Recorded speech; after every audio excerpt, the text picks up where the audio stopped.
Баршаңызға сәлем достар. Бүгінгі видеода дайын тұрған слайдты қалай 3D кітапқа айналдыру туралы айтатын боламыз. Видео қызық болса соңына дейін қараңыз. Ол үшін бізге ең алдымен браузерге кіріп, поискқа осы сөзді жазып іздейтін боламыз. Одан кейін бізге астына flipbuilder.com деген осындай сайтты шығарып береді. Соған кіріп, скачать немесе download деген сөздің үстін басатын боламыз. Неке осындай скачать деп тұрады, немесе download деп тұрады. Осының үстінен басамыз. Ол кезде бізге архив түріндегі папка шығады. Оған кіретін болсақ, .exe деген расшифровкамен тұрған, осының неке приложение деп тұрады. Осының ішіне кіріп, загрузка жүргенін күтеміз. Загрузка жүріп болды. Енді барлығын свернуть ете тұрамыз. Сол кезде бізге автоматты түрде осындай жазулар шығады. Окей, далее басамыз. Я принимаю деп басамыз. Далее басамыз. Далее, тағы да далее басамыз. Енді осы жерде мында рабочий столға немесе панель задачаға қою керек. Мен рабочий столды таңдадым. Далее дейміз, одан кейін установить дейміз. Енді загрузка жүргенін күтеміз. Загрузка жүріп болғанша менің каналыма тіркеліп, видеоға лайк басып, комментарий қалдыруды ұмытпаңыздар. Әрі достарыңызға да видеоны тарата кетіңіз.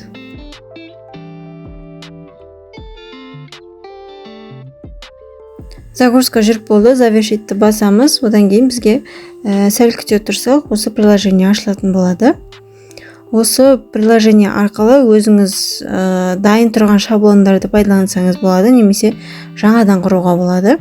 Дайын шаблондарды да бір көрсете кетейін. Міне шаблоны проекті деп тұр, осының үстін басамыз. Сол кезде әр тақырыпқа байланысты көп деген осындай шаблондар шығып тұрады. Осының ішіне кез келген біреуін таңдап, мысал ретінде көрейік.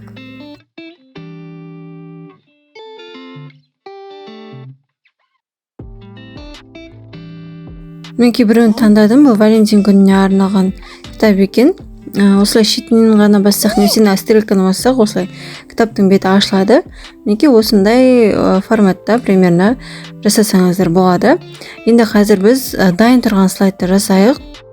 Ал енді дайын тұрған слайдты ашамыз. Ал егер қалай слайд жасау керек екенін білмейтін болсаңыз, колокольчикті баса кетіңіз. Мен алдағы уақытта өзім каналыма видео шығаратын боламын.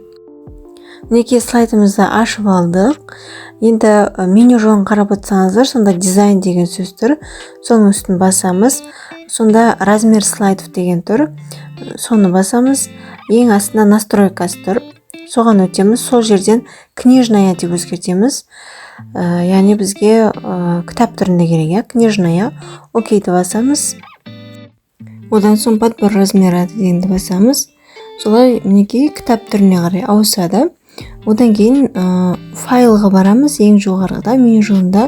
Сол жерден сохранить как дегенді басамыз. Біздің сохранить ететін жеріміз таңдаймыз. Мен рабочий стол таңдадым. Кітаптың атын өзгертейік. Содан кейін астында тип файла деген тұр. Сол жерден PDF деген форматта таңдайтын боламыз. Және сохранить басамыз. Ал енді приложениеге оралайық. Создать новый дегенді басамыз. HTML таңдаймыз. Галочканы қоямыз. Окейді басамыз. Одан кейін просмотр дегенге барамыз.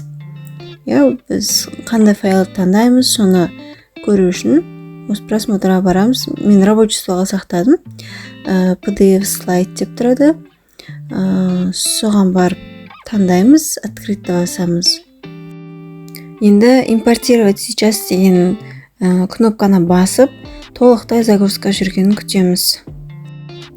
Загрузка біткенше менің каналыма тіркеліп, колокольчикті баса кетіңіз. Себебі алдағы уақытта көп деген пайдалы ақпараттармен бөлісетін боламын.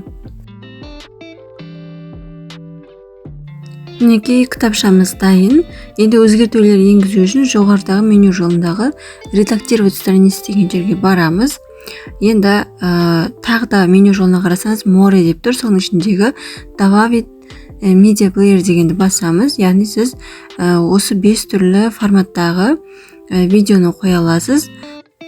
Плеердің форматын таңдағаннан кейін осылай экранға шертіп, видео форматтың размерін келтіріп аласыз. Одан кейін оң жақтағы Vivrad видеоклип дегенді басып, қалаған видеоңызды, яғни осы компьютерде тұрған видеоңызды таңдап, осында қоя аласыз.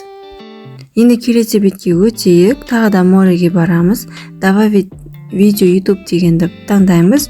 Мышканың көмегімен осылай видеоның размерін келтіріп аламыз. Одан кейін оң жақтағы идентификатор видео дегенге YouTube'дағы видеоның сілтемесін қоямыз. Мен каналымдағы бір видеоның сілтемесін көшіріп алайын.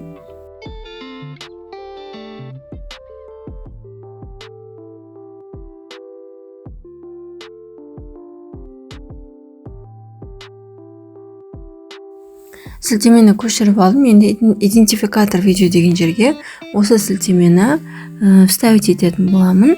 Енді келесі бетке көшейік. Тағы да меню жолындағы мореге барамыз. Добавить звуковой прогреватель деген таңдаймыз. Осы жерден музыка қоюдың көптеген түрлері тұр. Осының кез келген біреуін таңдап, мышканың көмегімен кітаптың бетіне размерін келтіріп аламыз. Одан кейін оң жақта Vivrad звук дегенді басамыз. Добавить басамыз. Локальный файлдың жанындағы 3 точканы басамыз. Және біздің осы компьютерімізде сақталып тұрған кез келген музыканы қоямыз. И открыть басамыз. Музыка таңдалды, енді окейді басамыз. Солай енді келесі бетке өтейік. Тағы да меню жолындағы морені таңдаймыз. Енді добавить изображение деген таңдайық. Мышканың көмегімен тағы да суреттің размерін келтіріп аламыз. Енді оң жаққа қараймыз. Выбрать одно изображение деп тұр, соны басамыз. Сол жерде локальный файл жанында 3 точканы басамыз. Солай компьютерде тұрған өзіңізге керек деген суретті таңдап, открытті басамыз. Мінекей суретіміз қойылды. Орнын ауыстырып, размерін өзгертуге болады. Енді келесі бетке өтіп, морені басып, добавить слайд-шоу дегенге барайық. Слайд қойып көрейік. Мінекей бізге слайд қоюдың көптеген түрлері көрсетіліп тұр. Осының кез келген біреуін таңдаймыз. Мышканың көмегімен оның размерін келтіріп аламыз. Енді оң жағымызға қарап, Выбрать изображение дегенге барамыз. Добавить изображение, локальный файл. И осылай компьютердің ішінен көп сурет таңдаймыз. Мен осы 4 суретті таңдап, открытті басамын, окейді басамын. Загрузка жүреді кішкене. Мінекей біздің суреттеріміз ашылды, окейді басамыз. Бұның да размерін өзгертіп, орнын ауыстыруға болады. Енді келесі бетке өтейік. Тағы да мореге барамыз. Добавить простой текст дегенге барамыз. Осы жерден де кез келген біреуін таңдаймыз. Мінекей осыны таңдап, тағы да мышканың көмегімен размерін келтіріп аламыз. И осында жазу жазамыз. Бұнда бір минусы қазақша әріптер сұрақ белгісімен көрініп тұрады. Енді келесін таңдайық. Мореге барамыз. Добавить горячий точек дегенді басамыз. Осының ішінен кез келген біреуін таңдаймыз. Мышканың көмегімен размерін келтіріп аламыз. Одан кейін оң жақтағы параметр действий дегенді басамыз. Енді осы нүкте қандай қызмет атқарады, соны таңдаймыз. Мен сілтеме ашуды таңдайын.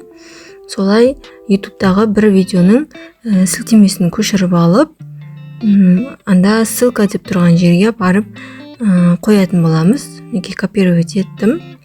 Енді мұнда вставить етіп, окейді басамыз. Енді сохранить и выйти дегенді басып, одан шығамыз. Неге документімізді ашып қарасақ, барлығы сақталып тұр. Енді жоғарғы жақта опубликовать дегенді басамыз. Мұнда жоғарыда просмотр деген тұр. Соны басып, осы документтің сақталатын жерін өзгертіп алсаңыз болады. Мынау имя файла деген жерге осы документтің атын өз қалаларыңыз бойынша жазсаңыздар болады.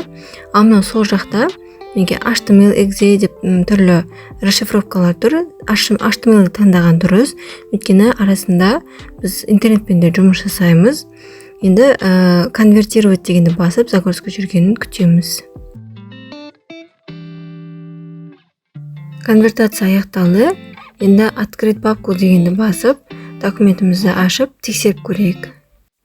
Мінекей біздің 3D кітабымыз дайын. Мына жоғарыда тұрған мой документ, флип, PDF деп тұр. Сол жерге қарап, сіз қай жерде сақталып тұрғанын көре аласыз. Енді біздің кітапшамызды ашайық. Мінекей 2 рет мышкамен үстін шерткен кезде менде осындай ошибка шықты. Яғни ашылмай тұр. Бұны жауып тастаймыз. Мышканы оң жағын дәл жаңағы кітапшамыздың үстіне апарып басамыз. Сол жерден открыть с помощью деп кез келген браузерді таңдаймыз. Мен Chrome'ды таңдап ашып көремін. Мінекей біздің кітапшамыз интернет арқылы ашылады. Кітапшаның шетіне мышкамен шертетін болсақ, осылай келесі бетке өте аламыз. Ал енді біздің қосып қойған YouTube'дағы видеомыз бен музыкамыз қосыла ма көрейік.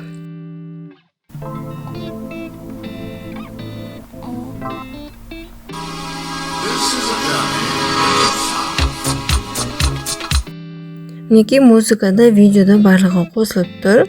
Енді келесі бетке өтіп, біздің қойған суретімізді көрейік. Мынау қасындағы слайд-шоуды көру үшін суреттің үстіне мышкамен бір рет шертсек жеткілікті. Ал одан кейін кітапшаның келесі бетіне өту үшін осы кітапшаның шетінен бір рет шертеміз, немесе оң жақтағы стрелканы басатын боламыз.